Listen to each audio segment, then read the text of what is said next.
Welcome to my YouTube channel. इस lecture में हम एफएससी पार्ट 1 के यूनिट 9 को स्टार्ट करने जा रहे हैं। तो यूनिट 9 जो है वो है फंडामेंटल्स ऑफ ट्रिग्नोमेट्री। ट्रिग्नोमेट्री बुनियादी तौर पर क्या चीज़ है। तो ट्रिग्नोमेट्री एक ग्रीक लैंग्वेज से लिया गया वर्ड है जो 3 वर्ड से मिलकर बना है। पहला है ट्राई। ट्राई का मतलब होता है 3 और नेक्स्ट है इसके बाद गोनो। गोनो का मतलब एंगल्स और मेट्रॉन वर्ड है जिससे मेट्री बनाया गया जिसका मतलब है मेजरमेंट। तो ये 3 वर्ड्स हैं जिनसे मिलकर ट्रिग्नोमेट्री वर्ड बनाया गया जिसमें हमने measurement of angles of A triangle, यानी हमने इन सिंपल वर्ड्स हम लिटरेचर के लिहाज से हम कह सकते हैं कि इसका मतलब है मेजरमेंट ऑफ ट्राइंगल्स। हम इसको लिख सकते हैं मेजरमेंट ऑफ ट्राइंगल्स, यानी हमने ट्राइंगल्स में जो आने वाले एंगल्स हैं या उनके जो साइड्स हैं उनको इसमें मेजर करना है, मेजर करने का मेथड सीखना है। तो इस ट्रिग्नोमेट्री की एप्लीकेशन जो है वो आपकी सेकेंड ईयर में कैलकुलस आप पढ़ेंगे, उसमें यूज़ होती है बीएससी में, एमएससी में। इसके अलावा जो आपकी प्रैक्टिकल फील्ड्स हैं उसमें बिजनेस में है, साइंस एंड टेक्नोलॉजी में, और जितनी भी किस्म की इंजीनियरिंग है उनमें ट्रिग्नोमेट्री का बहुत इम्पोर्टेंट रोल है। तो इसलिए भी ये आपके लिए इंतहाई ज़रूरी है ट्रिग्नोमेट्री। इसमें जो कॉन्सेप्ट, सबसे पहले कॉन्सेप्ट आता है ट्रिग्नोमेट्री में वो है एंगल का। एंगल क्या होता है?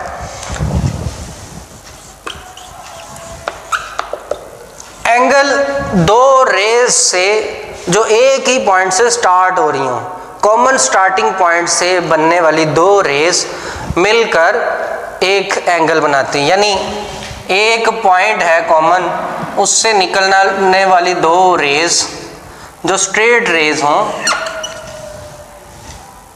इन 2 रेज के दरमियान जो ये डिस्टेंस नज़र आ रहा है ये है इसका एंगल, और इसको जाहिर करते हम इस सिंबल के साथ जिसको हम एब्रीवेट करते हैं थीटा। ये भी इसी ग्रीक लैंग्वेज का लेटर है। अब इसमें जो ये लाइन हमने या ये रे ड्रॉ की, इस रे को हम कहते हैं इनिशियल रे, यानी इससे एंगल जो है वो इनिशिएट होता है, इसलिए हम इसको बोलते हैं इनिशियल रे। और दूसरी जो रे जिससे मिलकर ये एंगल कंप्लीट हो रहा है इसको हम कहते हैं टर्मिनल रे, यानी ये टर्मिनल है जहाँ पे एंगल का इख्तिताम होगा, टर्मिनल रे। एक रे बेसिक है जिसको हम इनिशियल रे कहते हैं और दूसरी जिस पे एंगल जहाँ टर्मिनेट होता है या जहाँ तक एंगल की लिमिट होती है उसको हम बोलते हैं टर्मिनल रे। बुनियादी तौर पर एंगल जो है वो 2 तरह से लिया जाता है। एक है एंटी क्लॉकवाइज और दूसरा है क्लॉकवाइज। जब एंगल को मेजर किया जाता है एंटी क्लॉकवाइज तो वो एंगल पॉजिटिव रहता है, यानी थीटा जो है पॉजिटिव आएगा, और जब ये क्लॉकवाइज आएगा एंगल तो एंगल इसके साथ माइनस, यानी कि एंगल नेगेटिव होता है।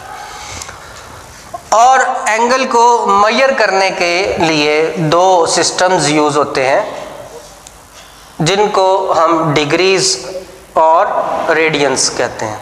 यानी 2 हमारे पास यूनिट्स या सिस्टम्स आते हैं जिनको डिग्रीज और रेडियन कहते हैं। डिग्रीज में एंगल्स जो है वो टोटल कुल एंगल जो है वो अगर हम इस को XY प्लेन में जाहिर करें तो टोटल एंगल जो है वो यहाँ से इनिशिएट होकर एंटी क्लॉकवाइज इस लाइन तक आता है जिसको हम 360 से डिनोट करते हैं। यानी डिग्रीज में एंगल जो है वो टोटल 360 होता है। इसका एक टर्मिनल आर्म जो है वो ये यहाँ तक 90 है, फिर अगर ये एंगल यहाँ तक मूव करके यहाँ तक हो तो ये 180 बनता है। लिहाजा ये जो स्ट्रेट लाइन है, स्ट्रेट बनने वाला एंगल है वो 180 डिग्री का होता है।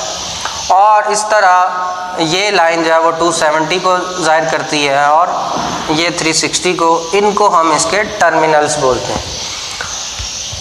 तो ये कॉन्सेप्ट है एंगल्स को मेजर करने के लिए डिग्रीज का। नेक्स्ट इसके बाद हम एंगल को मेजर करते हैं रेडियंस में। तो रेडियन क्या है? एंगल को मेजर करने का मेथड है जिसमें हम एक सर्कल ड्रॉ करते हैं और सर्कल जो है वो यूनिट सर्कल यानी उसके रेडियस की वैल्यू 1 है। उसका रेडियस जो है 1 यूनिट है, कुछ भी सेंटीमीटर हो या मीटर हो, उसको हम आर से डिनोट करते हैं। जितना आर है उतनी ही एक आर्क जो है वो यहाँ पे लगाते हैं और इस सेंटर को इस आर्क के पॉइंट जहाँ पे इसने कट किया उससे मिला देते हैं। तो ये भी इसका रेडियस है और ये इसकी लेंथ एल से ज़ाहिर की जाती है। ये आर्क है। अगर ये इनिशियल पॉइंट ओ है, ये पॉइंट ए और ये जिस पर पॉइंट लगा, ये कट लगा, ये बी है, तो ए और बी के दरमियान जो लगने वाली वो एक आर्क, ये इससे बनने वाला जो एंगल है, इसको अगर हम एंटी क्लॉकवाइज जाहिर करें तो ये जो एंगल आता है इसको हम बोलते हैं कि ये 1 रेडियन है। यानी ये एंगल जो है वो 1 रेडियन है। तो स्टूडेंट्स, हम इन कॉन्सेप्ट्स को, रेडियंस को और डिग्रीज़ को अपनी एक्सरसाइज में यूज़ करेंगे और उसी के ज़रिए से हम इन क्वेश्चंस को सॉल्व करेंगे जो इस एक्सरसाइज में आएंगे। तो मिलते हैं अपने नेक्स्ट लेक्चर में जिसमें हम एक्सरसाइज के क्वेश्चंस करेंगे। तब तक के लिए अल्लाह हाफिज़।